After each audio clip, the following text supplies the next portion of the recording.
Dear students, आज हम लोग आपके प्रथम वर्ष के प्रश्न पत्र में राज्य की उत्पत्ति से संबंधित विभिन्न सिद्धांतों का अध्ययन करेंगे।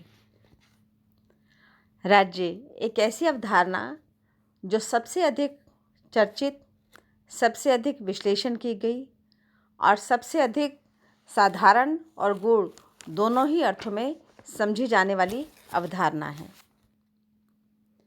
वस्तुतः राज्य क्या है, इसे स्पष्ट करते हुए डॉक्टर गार्नर ने स्पष्ट किया है कि वस्तुतः राज्य ना तो किसी ईश्वर की हस्तकृति है,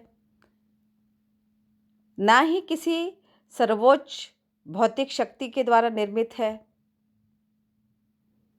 ना ही किसी परंपरा या किसी भी क्रिएशन का रेजोल्यूशन है, ना ही किसी परिवार का विस्तार है। वस्तुतः राज्य क्या है? राज्य एक सतत विकास की प्रक्रिया के तहत प्राकृतिक ग्रोथ वाला ऐतिहासिक विकास के पश्चात बनने वाली संस्था है। यह कोई कृत्रिम यांत्रिक क्रिएशन नहीं है और ना ही किसी प्रकार का आविष्कार है। तो दो चीज़ें स्पष्ट होती हैं गार्डनर की इस डेफिनेशन में कि राज्य ऐतिहासिक विकास और निरंतर ग्रोथ के पश्चात आज उस स्वरूप में हमारे सामने प्रस्तुत है जिसे हम विभिन्न शाब्दिक, पारिभाषिक और धारणात्मक आधार पर स्पष्ट करते हैं। वस्तुतः राज्य की उत्पत्ति कैसे हुई, इसके बारे में अलग अलग तरीके के सिद्धांत प्रचलित हैं, जिन्हें हम स्पष्ट रूप से 3 भागों में विभाजित कर सकते हैं। पहली श्रेणी में वे सिद्धांत आते हैं जो अनुमान पर आधारित हैं, जिनका विश्लेषण अनुमान के आधार पर किया जाता है। इसमें दैवीय उत्पत्ति का सिद्धांत, शक्ति का सिद्धांत और समझौते का सिद्धांत आता है। दूसरे प्रकार के वो सिद्धांत हैं जो अनुमान के साथ साथ कुछ अर्धवास्तविक स्थितियों का वर्णन करते हैं। कुछ प्रमाण उनको उस व्यवस्था में, विकास की प्रक्रिया में मिलते हैं। पूर्णतः सही नहीं है, लेकिन वो प्रमाण महत्वपूर्ण माने जाते हैं किसी भी सिद्धांत को विकसित होने में। उसमें पैट्रियार्किकल और मैट्रियार्किकल थ्योरीज इंपॉर्टेंट है। पितृसत्तात्मक और मातृसत्तात्मक सिद्धांत राज्य की उत्पत्ति का महत्वपूर्ण है। तीसरा आता है हिस्टोरिकल थ्योरीज। हिस्टोरिकल थ्योरीज का मतलब वो जो, ये देखिए 3rd नंबर पे मैंने बताया है हिस्टोरिकल थ्योरीज। ये वो सिद्धांत है जो ये बताता है कि किस प्रकार राज्य का विकास हुआ और विकास की अवधारणा के द्वारा राज्य आज वर्तमान स्थिति में प्रस्तुत हुआ है। वस्तुतः प्राचीन समय में, प्राचीन दर्शन में, प्राचीन सिद्धांतों में ये माना गया कि राज्य की उत्पत्ति दैवीय कृपा से, दैवीय अनुकंपा से हुई है। इस सिद्धांत के अनुसार चूँकि व्यक्ति स्वयं अपना संरक्षण करने के लिए, अपनी सुरक्षा करने के लिए सक्षम नहीं था, इसलिए उसने ईश्वर से आग्रह किया, प्रार्थना की और उनकी अनुकंपा से, उनके वरदान स्वरूप ईश्वर ने राजा की या राज्य की उत्पत्ति की। तो इस अर्थ में दैवीय उत्पत्ति का जो सिद्धांत है वह राज्य को एक डिवाइन इंस्टीट्यूशन मानता है, दैवीय संस्था मानता है, जिसका प्रमुख उद्देश्य क्या है? सामान्य जन कल्याण है, सामान्य कल्याण है, सबका कल्याण है। और इसमें जो राजा की भूमिका है वो राजा ईश्वर के प्रतिनिधि के रूप में राज्य में शासक है। इसलिए चूँकि राजा ने स्वयं निर्मित नहीं है, जनता द्वारा निर्मित नहीं है, चूँकि ईश्वर ने उसकी रचना की है, इसलिए वो जनता के प्रति उत्तरदायी नहीं होके किसके प्रति उत्तरदायी है? टू द गॉड या ईश्वर के प्रति उत्तरदायी है। इस अर्थ में राजा कानून से भी ऊपर है, क्योंकि कानून या नियम या विधियां जो भी निर्मित किए जाएंगे वो लोगों के लिए है, लेकिन राजा उन सब से ऊपर होगा। इस अर्थ में देखा जाए तो राजा का सर्वोच्च कर्तव्य है ईश्वर की इच्छा के अनुरूप अपना कार्य करना और जनता का प्रमुख कर्तव्य है राजा के आदेशों का पालन करना, to obey the command of the king. इसके अतिरिक्त वो किसी भी प्रकार का प्रतिरोध, आलोचना, विरोध राजा की नहीं कर सकते हैं। इस सिद्धांत को स्पष्ट करते हुए आर एन गिलक्रिस्ट ने माना कि वस्तुतः ये जस्टिफिकेशन एब्सोल्यूटिज्म का सिद्धांत है, दैवीय उत्पत्ति का सिद्धांत। इसका आशय ये हुआ कि राजा में ही समस्त सत्ता, समस्त शक्ति निहित है, वही सर्वाधिकारों को उपयोग करने वाला है, वही सब अधिकारों का संरक्षण है, उसी की अनुमति से और उसी के द्वारा ही सब नियमों का स्पष्टीकरण किया जाता है। और दैवीय उत्पत्ति का सीधा सा अर्थ ये हुआ कि ईश्वर ही राजा का निर्माता है, इसलिए राजा ईश्वर के प्रति ही निर्भर रहेगा, उत्तरदायी रहेगा। इस सिद्धांत को मानने वाले वस्तुतः हम प्राचीन शास्त्रों में देखते हैं, तो हिंदू धर्म में मनुस्मृति में हम देखते हैं कि किस प्रकार ये माना गया कि अराजकता की स्थिति से मुक्ति पाने के लिए लोगों ने ईश्वर से प्रार्थना की और ईश्वर ने 8 देवताओं के गुण लेकर, उनके सद्गुण लेकर राजा की उत्पत्ति की। चूँकि देवताओं के अंश से राजा निर्मित हुआ, इसलिए राजा सर्वगुण संपन्न है, वो कभी भी गलत कार्य नहीं कर सकता, अनुचित कार्य नहीं कर सकता। और चूँकि वह ईश्वर का प्रतिनिधि है, इसलिए वो समाज में सर्वोच्च शक्ति का प्रणेता, उसका आधार और उसका मानने वाला संरक्षक भी माना जाएगा।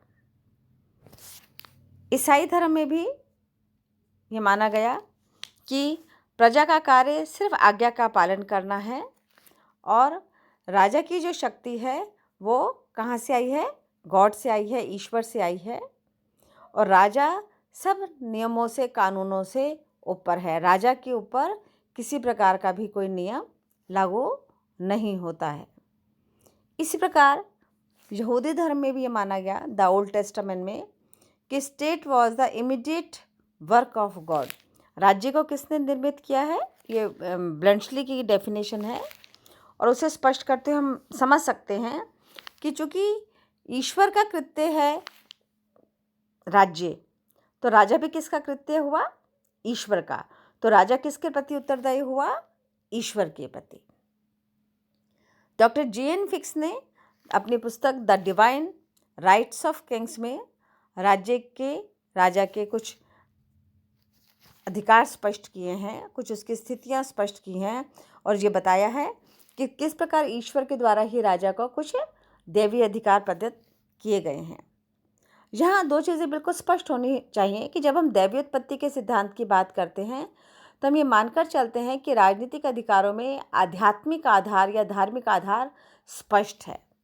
तो इसमें जे.एन. फिक्स के अनुसार हम मानते हैं तो political power to the king given by God, जो भी राजा के द्वारा राजनीतिक सत्ता का या शक्ति का प्रयोग किया जाएगा वो भी उसे ईश्वर के द्वारा प्रदत्त की गई है।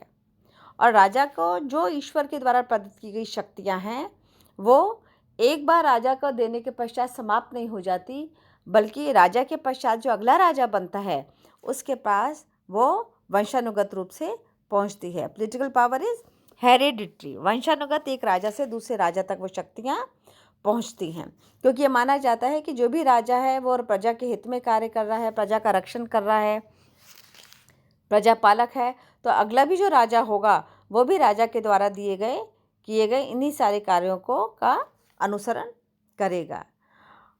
राजा सिर्फ ईश्वर के प्रति ही उत्तरदायी रहेगा जे.एन. फिक्स के अनुसार। और राजा का सबसे बड़ा सोर्स क्या है? राजा का सबसे बड़ा सोर्स है उसका ज्ञान और उसकी बुद्धिमत्ता, जो उसके पास किससे आई है? ईश्वर के द्वारा आई है। तो यहाँ पर हम तुलना कर सकते हैं, जैसे ब्रिटेन में राजा का जो पद है उसको जो इतना सम्मान, इतनी गरिमा परंपरागत रूप से प्राप्त है, वो एक बेहतरीन उदाहरण हो सकता है दैवीय उत्पत्ति के सिद्धांत को किस प्रकार से व्यवहारिक राजनीति में भी लागू किया गया या माना जाता रहा। मध्यकाल में भी हम इसका प्रभाव देखते हैं, जब सेंट ऑगस्टाइन ने भी इसे माना, पोप ग्रेगरी ने इसे माना, तो उसका अर्थ भी यही था कि राजा सर्वोच्च सत्ता है, सर्वोच्च पालक है, ईश्वर का प्रतिनिधि है, इसलिए वो ईश्वर के प्रति ही उत्तरदायी रहते हुए कार्य करेगा। लेकिन मध्यकाल में एक विवाद जो प्रारंभ हुआ चर्च की और राज्य की सत्ता के बीच में, राजा की और पोप की सत्ता के बीच में, उसमें अलग अलग उस समय के विचारकों ने अलग अलग मत दिए, जिसमें हम आगे आकर देखते हैं कि मध्यकाल का प्रभाव खत्म होते तक राजनीतिक चिंतन में भी दैवीय उत्पत्ति के सिद्धांत को मानने वाला या अनुसरण करने वाले का मत कम होता चला गया। क्या रीज़न रहा दैवीय उत्पत्ति के सिद्धांत के डिक्लाइन का या कम होने का? सबसे पहले तो ये कि सामाजिक समझौता सिद्धांत का उदय हुआ।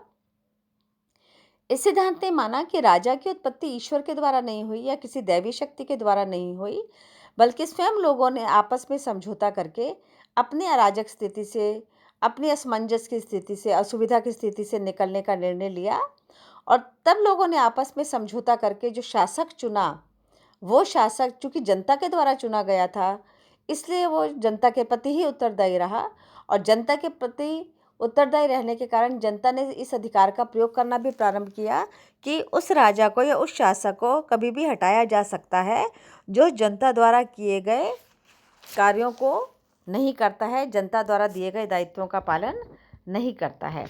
तो जैसे ही सामाजिक समझौता सिद्धांत का उदय हुआ, तो दैवीय उत्पत्ति के सिद्धांत का जो प्रभाव था वो कम होने लग गया। दूसरा जो तर्क है वो है separation of church and state. मध्यकाल में हमने देखा कि चर्च एवं राज्य की शक्ति के बीच में संघर्ष होता है, और चर्च का अधिकारी पोप जो था वो अपने आप को धर्म का अधिकारी, प्रमुख अधिकारी माना जाने के कारण राजा से अधिक ऊपर मानने लगता है। और राजा को चूँकि दैवीत्पत्ति के सिद्धांत के अनुसार सर्वोच्च माना जाता था, तो इसलिए पोप और राजा की सत्ता में जो संघर्ष हुआ, उस संघर्ष में अंततः किसकी विजय हुई? राज्य की विजय हुई। और राज्य को धीरे धीरे मॉडर्न एज तक आते आते चर्च से सुप्रीम माने जाने लगा। तीसरा, मॉडर्न एज की शुरुआत के साथ ही लोकतांत्रिक विचारों का और मूल्यों का प्रारंभ हुआ, जिसमें किसी भी धार्मिक आध्यात्मिक शक्ति से इतर, उससे परे किसी भी अन्य शक्ति को प्रमुख नहीं माना गया, और व्यक्ति की प्रमुखता को किसी भी अध्यक्षीय शक्ति से अधिक महत्वपूर्ण माना गया। क्योंकि डेमोक्रेसी व्यक्ति की स्वतंत्रता, व्यक्ति की समानता और व्यक्ति के मताधिकार को बहुत महत्वपूर्ण मानती है, इसलिए दैवीय उत्पत्ति के सिद्धांत की आलोचना हुई और दैवीय उत्पत्ति के सिद्धांत पे लोकतांत्रिक सिद्धांतों के द्वारा राज्य की उत्पत्ति के सिद्धांतों का विवेचन किया जाने लगा। इस सिद्धांत की आलोचना भी की जाती है। पहला तो यही आलोचना की जाती है कि यह सिद्धांत लोकतंत्र के विरुद्ध है, लोकतांत्रिक मूल्यों के विरुद्ध है, क्योंकि लोकतंत्र सबकी सहमति, सबके मत, सबकी स्वतंत्रता और सबकी समानता का सिद्धांत है, जबकि दैवीय उत्पत्ति का सिद्धांत एक व्यक्ति के सर्वाधिकार को स्पष्ट करता है और उसमें सिर्फ जनता के पास में आज्ञा पालन के अतिरिक्त कोई भी अधिकार नहीं होता है। इस सिद्धांत को आधुनिक राज्यों में भी लागू नहीं किया जा सकता, क्योंकि आधुनिक विशाल राज्यों में जहां व्यक्ति की सहभागिता पूरी प्रक्रिया में, शासन तंत्र की प्रक्रिया में होती है, वहाँ इस प्रकार के सिद्धांतों का समीचीन नहीं माना जा सकता। चूँकि यह सिद्धांत राजा के निर्णय को ही सर्वसम्मति देता था और सर्वप्रमुख मानता था, इसलिए इस सिद्धांत को विकासवादी भी नहीं माना गया, क्योंकि राजा चूँकि विकासवादी नहीं था, परिवर्तन का आकांक्षी नहीं था, तो जब तक वो परिवर्तन का आकांक्षी नहीं होगा तब तक विकास भी नहीं हो सकता। क्योंकि राजा अपने आप के और अपने निर्णय को पुष्ट करने के लिए जो तर्कीय आधार देते हैं कि हम ईश्वर का प्रतिनिधि हैं, तो उस तर्क के आधार का धीरे धीरे खंडन किए जाने लगा। इस आधार पर भी आलोचना की जाती है कि state is not a divine institution. ये कोई दैवीय उत्पत्ति या दैवीय सिद्धांत नहीं है, बल्कि राज्य की उत्पत्ति लोगों द्वारा अपनी आवश्यकताओं की पूर्ति के लिए की गई है। अगर राज्य उनकी आवश्यकताओं में सफल नहीं होगा तो राज्य का भी रूपांतरण किया जा सकता है। तो यदि कोई संस्था दैवीय है तो उसका रूपांतरण नहीं किया जा सकता, लेकिन चूंकि राज्य का विकास का प्रमाण मिलने लग गया, राज्य की विकास की एक संस्था के रूप में विकासात्मक प्रमाण मिलने लग गए, तो धीरे धीरे ये स्पष्ट होने लगा कि राज्य ईश्वर द्वारा निर्मित ना होकर व्यक्ति द्वारा निर्मित है।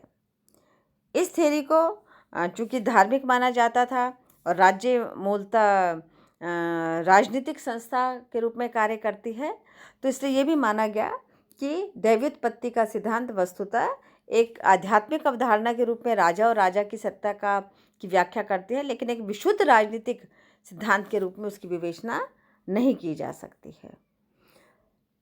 लेकिन राजनीति विज्ञान में प्रत्येक ऐतिहासिक सिद्धांत का महत्व होता है और हर सिद्धांत अपनी किसी न किसी भूमिका को स्पष्ट करते हुए अपना महत्व प्रतिपादित करता है।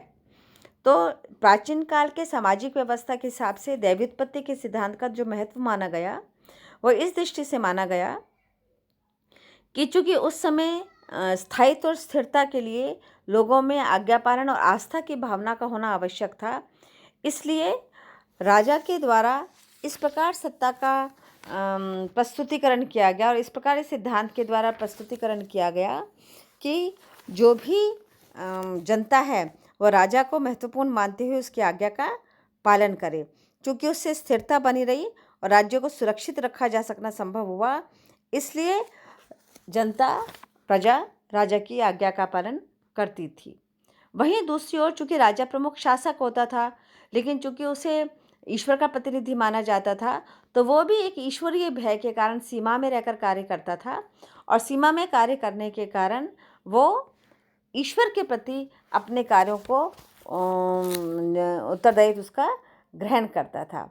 इस अर्थ में दैवी उत्पत्ति का सिद्धांत एक नैतिक आधार प्रदान करता है, एक आध्यात्मिक आधार प्रदान करता है और प्राचीन राजनीतिक व्यवस्था, सामाजिक व्यवस्था के आधार पर इसका महत्व प्रतिपादित होता है।